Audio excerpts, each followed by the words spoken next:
Hello दोस्तों, नमस्कार। दिन भर की बड़ी खबर आपको बताएंगे, जहां सबसे पहले बताएंगे राजस्थान सीमा के पास पाकिस्तानी सेना का युद्ध अभ्यास। मुनीर की मौजूदगी में टैंक से लेकर जेट तक नेकी बारूद की बारिश। जी हां दोस्तों, राजस्थान सीमा के पास होते ही भारत भी हुआ अलर्ट। साथ ही साथ आपको बताएंगे अरुणाचल में 13,000 फीट की ऊंचाई पर बने इस सुरंग से चीन को लग गई तगड़ी वाली मिर्ची। साथ ही साथ बताएंगे पाकिस्तान को नए झटके की तैयारी अफगानिस्तान को लेकर भारत ने उठाया बड़ा कदम। दोस्तों साथ ही साथ आपको बताएंगे पश्चिम बंगाल में बीजेपी बनेगी नंबर 1 पार्टी, सबसे बड़ी पार्टी। जी हां दोस्तों, बताएंगे किसके ओपिनियन पोल में ये सबसे बड़ा खुलासा हुआ है लोकसभा चुनाव को लेकर पश्चिम बंगाल से। दोस्तों एक से एक बड़ी खबर आपको बताएंगे, बस आप बने रहेगा वीडियो के अंत तक। और अभी खबरों में आगे बढ़ने से पहले अपने देश भारत का, भारतीय सेना का, भारत के संप्रभुता अखंडता का दिल से समर्थन करते हैं और मानते हैं कि मेरा भारत महान है। तो इस वीडियो को लाइक करके, चैनल को सब्सक्राइब करके, बेल आइकन दबा के कमेंट में जय हिंद जरूर कहिएगा। बात करें पहली और सबसे बड़ी खबर की, जहां राजस्थान सीमा के पास पाकिस्तानी सेना का युद्धाभ्यास। मुनीर की मौजूदगी में टैंक से लेकर जेट तक ने की बारूद की बारिश। बता दे पाकिस्तान की सेना ने राजस्थान के जैसलमेर की सीमा से लगते डेरा रहीम यार खान में युद्ध अभ्यास किया है। इस दौरान पाकिस्तानी सेना प्रमुख जनरल असीम मुनीर भी मौजूद रहे। रहीम यार खान के पास प्रशिक्षण क्षेत्र में फील्ड अभ्यास सैनिकों से मिलने के बाद उन्होंने कहा कि हम किसी भी चुनौती का सामना करने के लिए तैयार है। हालांकि उन्होंने किसी देश का नाम नहीं लिया, लेकिन कहा कि पाकिस्तानी सेना हर उस ताकत को मजबूती से जवाब देगी जो हमारी सरजमी की तरफ आंख उठाकर देखने की कोशिश करेगा। पाकिस्तानी सेना की ओर से बताया गया है कि इस युद्धाभ्यास का उद्देश्य मौजूदा हालात और भविष्य की चुनौतियों का सामना करने के लिए जरूरी पेशेवर कौशल और युद्ध क्षेत्र प्रक्रियाओं को बढ़ाना है। और दोस्तों इस युद्धाभ्यास के दौरान कहीं ना कहीं मुनीर भारत को मैसेज देने की कोशिश कर रहे हैं कि पाकिस्तानी की सेना किसी भी स्थिति के लिए तैयार है, लेकिन हम भारतीयों को और भारत की सरकार को पूरा पता है कि पाकिस्तान कितना तैयार है और आज पाकिस्तान की क्या स्थिति है। बहरहाल बॉर्डर के पास आकर के युद्धाभ्यास करके पाकिस्तान कहीं ना कहीं भारत को चेतावनी देने की कोशिश कर रहा है। इस पर आपकी क्या राय होगी दोस्तों? साथ ही साथ अगली खबर आपको बताते हैं, अरुणाचल में 13,000 फीट की ऊंचाई पर बने इस सुरंग से चीन को जरूर लगेगी मिर्ची। दरअसल प्रधानमंत्री नरेंद्र मोदी ने शनिवार को अरुणाचल प्रदेश की अपनी 1 दिवसीय यात्रा के दौरान सेला सुरंग परियोजना का उद्घाटन किया। कुल 825 करोड़ रुपए की लागत से बनी ये सुरंग तेजपुर से तवांग को जोड़ने वाली सड़क पर पश्चिम कामेंग जिले में 13,700 फीट की ऊंचाई पर बनाई गई है। इस प्रोजेक्ट की आधारशिला पीएम मोदी ने फरवरी 2019 में रखी थी। बॉर्डर रोड ऑर्गेनाइजेशन द्वारा पूरे किए गए सेला प्रोजेक्ट में 2 सुरंगें और एक लिंक रोड शामिल है। पहली सुरंग 980 मीटर लंबी सिंगल ट्यूब होगी। दूसरी सुरंग 1555 मीटर लंबी होगी, जिसमें यातायात और एक आपातकालीन सेवाओं के लिए एक बाय लेन ट्यूब होगी। दोनों सुरंगों के बीच लिंक रोड है जो 1200 मीटर लंबी है। ये सुरंग तवांग इलाके को हर मौसम में कनेक्टिविटी मुहैया कराएगी, जिसका चीन लंबे समय से विरोध कर रहा है। चीन इस इलाके को प्राचीन क्षेत्र का हिस्सा बताता है। सेला दर्रा सर्दियों में कुछ महीनों के लिए बंद रहता है। 1962 में चीनी सैनिक इस इलाके में भारतीय सेना के साथ भिड़ गए थे। अहम बात यह है कि उस साल 24 अक्टूबर को तवांग शहर पर कब्जा कर लिया गया था। जी हां दोस्तों, साथ ही साथ आपको अगली खबर बता दें, पाकिस्तान को नए झटके की तैयारी। अफगानिस्तान में वाणिज्य दूतावास खोलेगा अपना भारत। जी हां, अफगानिस्तान और भारत के नए फैसले से पाकिस्तान को नया झटका लग सकता है। भारत के प्रतिनिधि मंडल ने अफगानिस्तान में तालिबान सरकार के वरिष्ठ अधिकारियों से मुलाकात के दौरान दोनों देशों के लोगों को मानवीय सहायता देने पर चर्चा की। इस दौरान भारतीय प्रतिनिधि मंडल ने तालिबानी शासन के विदेश मंत्री अमीर खान मुत्ताकी से बातचीत की और अफगान व्यापारियों की ओर से चाबहार बंदरगाह के इस्तेमाल पर भी चर्चा की। सूत्रों के अनुसार भारत अफगानिस्तान में महावाणिज्यिक दूतावास खोल सकता है। भारत द्वारा अफगानिस्तान के जरिए व्यापार शुरू करने की इच्छा को लेकर प्रतिनिधि मंडल ने अफगानिस्तान के व्यापारियों से भी मुलाकात की। भारत ने कहा कि अफगानिस्तान के लोगों के साथ ऐतिहासिक और सभ्यतागत संबंध है और ये पुराने संबंध हमारे दृष्टिकोण का मार्गदर्शन करते रहेंगे। तालिबानी विदेश मंत्रालय के डिप्टी प्रवक्ता जिया अहमद टकाल ने कहा कि भारतीय अधिकारियों और अफगान व्यापारियों के बीच आर्थिक और वीजा से जुड़े मुद्दों पर चर्चा हुई है। अब ऐसे में भारत के वाणिज्य दूतावास खोलने पर पाकिस्तान को नया झटका दिया है। दोस्तों अपने भारत ने और अफगानिस्तान दोनों ने मिलकर। नेक्स्ट खबर आपको बताते हैं, बहुत हुई दुश्मनी, भारत विरोधी एजेंडे से तंग आ गए पाकिस्तानी, कहा अब दोस्ती कर लो। जी हां दोस्तों, आया चौंकाने वाला सर्वे। आपको बता दें, पाकिस्तान के पास भले ही अपने लोगों को खिलाने के लिए राशन ना हो, लेकिन भारत के खिलाफ साजिश रचने का कोई भी मौका पाकिस्तान नहीं छोड़ता। यहाँ तक कि दुनिया से मदद के नाम पर भी फंडिंग लेकर उसे भारत के खिलाफ ही आतंकियों को पालने में खर्च कर देता है। पाकिस्तान के नेता कश्मीर के नाम पर अपनी जनता को बेवकूफ बनाकर अपना उल्लू सीधा करते हैं, लेकिन लगता है अब पाकिस्तान के लोग इस नाम पर और बेवकूफ बनने को तैयार नहीं है। एक ताजा सर्वे के अनुसार लगभग आधे पाकिस्तानियों या 49% की राय है कि उनके देश और पड़ोसी भारत के बीच हवाई और जमीनी संपर्क बहाल किया जाना चाहिए। पाकिस्तानी मीडिया आउटलेट ट्रिब्यून की रिपोर्ट के मुताबिक गैलप इंटरनेशनल और गिलानी पाकिस्तान के साथ मिलकर यह सर्वे किया गया है। सर्वे के मुताबिक जब देश के वयस्क पुरुषों और महिलाओं से यह सवाल किया गया कि क्या भारत और पाकिस्तान की दुश्मनी खत्म होनी चाहिए, तो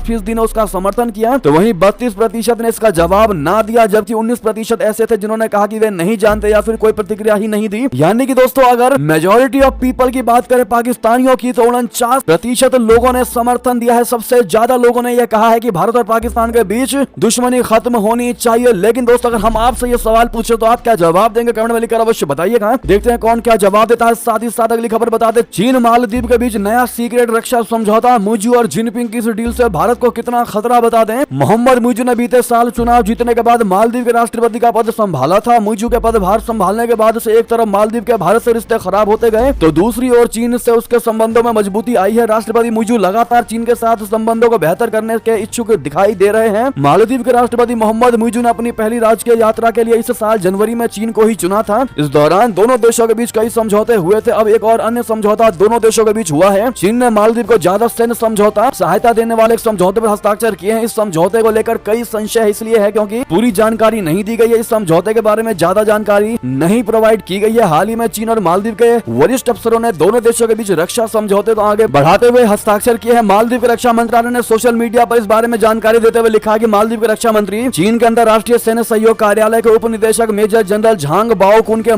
निमाले को बीजिंग की ओर से मुफ्त सैन्य सहायता के प्रावधान के एक समझौते पर हस्ताक्षर किया, जिससे मजबूत द्विपक्षीय संबंधों को बढ़ावा मिलेगा। ऐसे में दोस्तों क्लियर देखा जा सकता है कि चाइना के सामने नतमस्तक नजर आ रहे हैं मालदीव के नए राष्ट्रपति मुइजू और भारत के साथ कटते नजर आए हैं। जी हाँ दोस्तों, अगली खबर बता दें, संयुक्त राष्ट्र में भारत की परमानेंट सीट के विरोध में उतरा पाकिस्तान, G4 के प्रस्ताव का किया विरोध। बता दें, भारत लंबे समय से संयुक्त राष्ट्र सुरक्षा परिषद में सुधार की मांग करता रहा है। अब भारत ने G4 देशों बोले तो भारत, ब्राजील, जर्मनी और जापान की ओर से एक विस्तृत मॉडल प्रस्तुत किया है। इसमें महासभा की ओर से लोकतांत्रिक तरीके से चुने गए अस्थायी सदस्यों को शामिल करना और वीटो के मुद्दे पर लचीलापन है। हालांकि भारत के इस प्रस्ताव के खिलाफ हमेशा की ही तरह पाकिस्तान उतर गया है। पाकिस्तान ने सुरक्षा परिषद के सुधार के लिए इस मॉडल को खारिज कर दिया है। इसके अलावा कहा कि स्थायी सदस्यों का कोई भी विस्तार सिक्योरिटी काउंसिल को पंगु बना देगा। पाकिस्तान ने यह भी कहा कि इस प्रस्ताव से सिक्योरिटी काउंसिल छोटे देशों की मदद नहीं कर पाएगा। भारत की ओर से प्रस्तावित इस मॉडल में कहा गया है कि मौजूदा 15 सदस्यों वाले परिषद की संख्या 25 से 26 तक बढ़ाई जाए। इसमें 6 स्थायी और 4 से 5 अस्थायी सदस्य जोड़े जाएं। इसके अलावा वीटो के मुद्दे पर भी लचीलेपन का प्रस्ताव दिया गया है। नेक्स्ट खबर बता दें, जयशंकर जी का बड़ा बयान, कहा ग्लोबल साउथ को भारत पर विश्वास, चीन का नहीं, उनकी चिंताओं पर ध्यान। जी हाँ, विदेश मंत्री जयशंकर जी ने ग्लोबल साउथ में भारत के नेतृत्व पर जोर देते हुए शुक्रवार को कहा कि इस मंच के 125 देशों ने भारत पर अपना विश्वास जताया है। उन्होंने ये भी कहा कि ग्लोबल साउथ की चिंताओं पर विचार के लिए पिछले साल भारत द्वारा आहूत 2 बैठकों में चीन शामिल नहीं हुआ। यहाँ भारत जापान साझेदारी पर निक्की फोरम को संबोधित करते हुए भारत के शीर्ष राजनयिक ने कहा कि ग्लोबल साउथ के देश कई मुद्दों पर एक दूसरे के प्रति सहानुभूति रखते हैं। ग्लोबल साउथ शब्द का इस्तेमाल आमतौर पर आर्थिक रूप से कम विकसित देशों को संदर्भित करने के लिए किया जाता है। जयशंकर जी ने कहा कि कई मुद्दों पर ये देश एक दूसरे के प्रति सहानुभूति रखते हैं। कोविड से ये भावना बढ़ गई क्योंकि ग्लोबल साउथ के कई देशों को लगा कि वे टीका मिलने के मामले में कतार में सबसे पीछे खड़े हैं। जब भारत G20 का अध्यक्ष बना तब भी उन्हें लगा कि उनकी चिंताएं G20 के एजेंडे में नहीं है। उन्होंने कहा इसीलिए हमने ग्लोबल साउथ के नेताओं के साथ 2 बैठकें की क्योंकि हम इन 125 देशों की बात सुनना चाहते थे और फिर G20 के समक्ष कई मुद्दे रखे जो इन 125 देशों के सामूहिक विचार थे। उन्होंने कहा कि ग्लोबल साउथ के देश जानते हैं कि असल में क्या हो रहा है, उनके लिए कौन बोल रहा है और उनके मुद्दों पर कैसे बातचीत की जा रही है। दोस्तों वाकई में जयशंकर जी ने जो विदेश नीति भारत के लिए निभाई है वो नेक्स्ट लेवल की है। दोस्तों क्या आपको लगता है कि विदेश मंत्री जयशंकर जी जैसा कोई दूसरा विदेश मंत्री कभी हो पाएगा? कमेंट में लिखकर अवश्य बताइएगा। नेक्स्ट खबर बता दें, अमेरिका से बहुत बड़ी खबर, मेक्सिको की सीमा पर अमेरिका का नेशनल गार्ड हेलीकॉप्टर दुर्घटनाग्रस्त, 2 की मौत की बड़ी खबर। जी हाँ, टेक्सास में अमेरिका मेक्सिको की सीमा के पास नेशनल गार्ड हेलीकॉप्टर के दुर्घटनाग्रस्त होने से उसमें मौजूद कम से कम 2 लोगों की मौत हो गई है। हेलीकॉप्टर में एक नेशनल गार्ड्समैन और 3 बॉर्डर पेट्रोल एजेंट मौजूद थे। स्थानीय मीडिया के अनुसार ये हादसा सागरुला में हुआ है। जी हाँ, अगली खबर आपको बता दें, जहां पर बंगाल से बहुत बड़ा ओपिनियन पोल निकलकर सामने आया है दोस्तों, जहां पर बीजेपी बनेगी नंबर 1 पार्टी पश्चिम बंगाल में। जी हाँ दोस्तों, आंकड़े आपको हम बताएंगे। पहले आपको बता दें, टाइम्स नाउ और ETG रिसर्च द्वारा किए गए सर्वेक्षण में लोकसभा चुनाव 2024 में भारतीय जनता पार्टी के नेतृत्व वाले राष्ट्रीय जनतांत्रिक गठबंधन यानी NDA को स्पष्ट बहुमत मिलने की भविष्यवाणी की गई है। सर्वे के मुताबिक